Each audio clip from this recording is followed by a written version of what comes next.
Hadian bagi Pulit Enforcement jong ke Khasi Hills Autonomous District Council kila yo ike jingtip ke betikna bagi barjala kila sengkam bat khayi pateng klem da yo ike trading license na ka council haka arpoi terik unaitung ki Pulit Enforcement kila let khenra haka than bernihat Syadu Pilangkata Haribhoi District.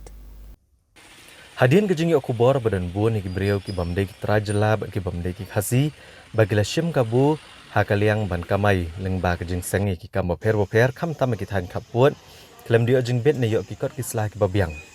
na kaliang ki bor ke enforcement jongka Khasi Hills Autonomous District Council hak arpu trek naitung arhajar arpuar kila penlong ya kejing khanrai ki dukan bat ki karkhana ki belaseng di ki beriau ki bamdai ki Khasi hak than bernihat haduk Pilangkata hak distrik Ribhoi.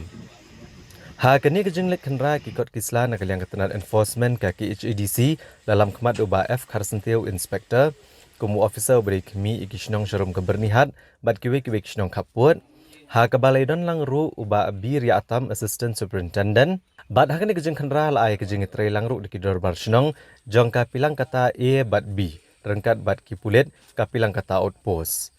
kini kejing lek jurep ya ki kot kisla Yakinong sengkam kibanabar gejela hakathan bernihat haduk Pilangkata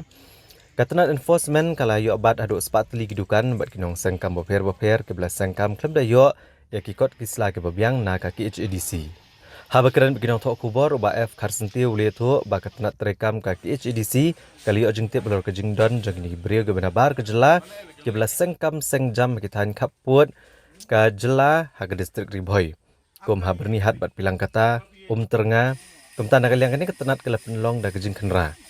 uli tu ru bah kene kejing khenra lalap halo kejing dan jugi brio ke belas sengkam klem kejing yo jing bet ni gibor ka HEDC banda kaliang ini ketenat kala ai de show cause notice ka ba ai por khat san sngi bagi de ben pendap ya kejing dan kambaro balada kimla ben pendap gini na kaliang ketenat enforcement kam ban se ban ai de kejing betha ban khang khardep no ya ki de kejing terekam jong gini gibrio